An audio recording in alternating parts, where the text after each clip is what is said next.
Hit it. Jeff Hardy kicks out of another one. CM Punk tries to lift him up.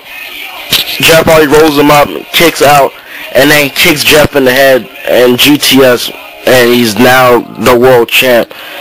This, to me, you know, and I mean, a lot of people are defending Punk, you know, saying that, you know, if it was anybody else but Jeff, nobody would be like being all harsh on Punk. And we understand that, you know, we do understand that. But for somebody whose character is supposed to be straight edge, you know, all with honor, you know, no disrespect, then he could have waited for this. You know what I'm saying? He could have waited till Jeff was fresh, not barely on his, basically, you know, on his last breath to win this match. I mean, and I'm telling you right now, for all those who are gonna watch SmackDown, I guarantee you, he's gonna get booed. His peers are going to look at him because this is twice in a row he's done this. And though, yeah, we're saying, yes, Edge has done this plenty of times, and I do agree that Edge deserved it when Punk did it to him, because it was a little, you know, karma. But with Jeff, I mean, come on, Jeff just got the belt back. You know, he got kind of screwed out of his last title reign. And then you screw him out of it again like that? I mean, that was a little far-fetched to me. I couldn't stand that. I lost a little respect for CM Punk because of that. You know, he could have said, you know what, call off the match, I'll wait. But no, he took kind of the easy way. And somebody who's always saying, I came up the rough way, hard and stuff like that, then he should have did that. Yeah, it's the truth, because everybody's saying, oh, but when he did it to Edge, everybody was happy. Yeah, but when he did it to Edge, it was like, okay, this all things Edge did to everybody else. Edge had it coming. But with Jeff, come on now, this guy, CM Punk knew it was a ladder match. You know Jeff is going to be exhausted. He damn sure knew that this was going to be a ladder match. He knew these guys were. So, I mean, I understand. He picked his spots well. I'm not going to deny that. He picked it well.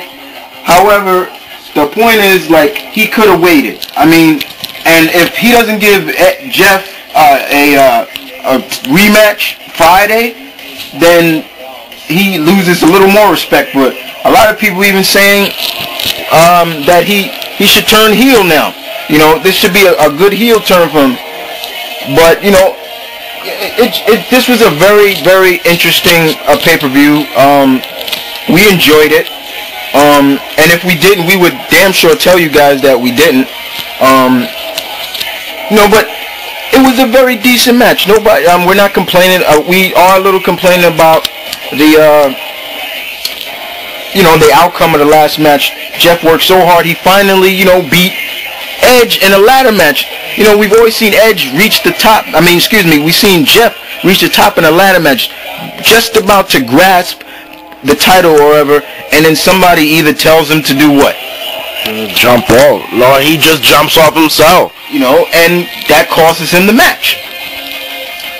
But, you know, Jeff, you know, it kind of hurt. That really hurt, because we were watching it with our uncle who basically calls Jeff basically a drug addict. You know, so, you know, and he was actually happy for Jeff, you know.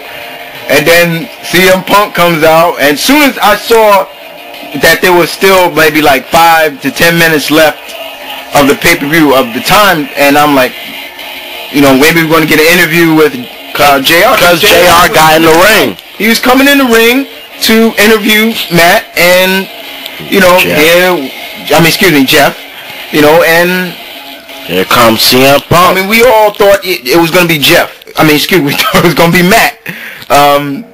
Basically interfering, you know. He doesn't want his younger brother one-upping him, you know. But once Vicky said, you know, she's not going to have, you know, any Raw superstars help Edge in his match, then we knew then it was probably going to be fair, you know. But I should have expected this, you know, a little bit, because, you know, first of all, CM Punk was not as winded in his match. You know, it just was like, wow, you know, that was a shocker. You know, we thought Matt was gonna, we thought that Jeff was gonna be the first one to basically defeat a person who cashed in their belt when there was, we thought it was gonna be surprise victory. Ain't that right? Yeah, you are. Yeah, but this is like I say, if it was somebody cashing in Money in the Bank and the person was champion, I wish Shawn Michaels that champion, because once they get in that ring, they get in there but sweet chin, and he's going to retain his belt. Yeah, but there was even a dark match for all you guys who want to know that. There was a dark match, and that was between the lovely Mickie James, teaming up with Kelly and versus Beth Phoenix and Rosa Mendes. They defeat Beth Phoenix and Rosa Mendes, but that was a dark match for all those who were there at the event. But it was a very decent match, guys. Very decent match. For all those who don't know what Rey Mysterio looks like underneath his mask, you're not really missing anything. Especially if you've been watching wrestling from WCW and all the way up. Rey went unmasked for a while. He lost to Jericho, who once again took off his mask. So it's not surprising that happened in some way, but it was just how Chris did it. He did it so fast we didn't even see it, and I'm like, oh, his mask is off? Oh shoot! And then, but other than that, a very decent match. So basically, we're just gonna have to see the results of Raw. What's gonna happen on ECW. And what happens on SmackDown. And the next pay-per-view coming up is the Great American. Wait, it's not the Great American anymore. It's just WWE, The Bash. Wow, how original is that? The Bash. So yeah, we will be doing our daily review on that match. Even Slammer. Oh yeah, TNA Slammiversary. We'll be doing that. So you guys stay cool, stay tuned.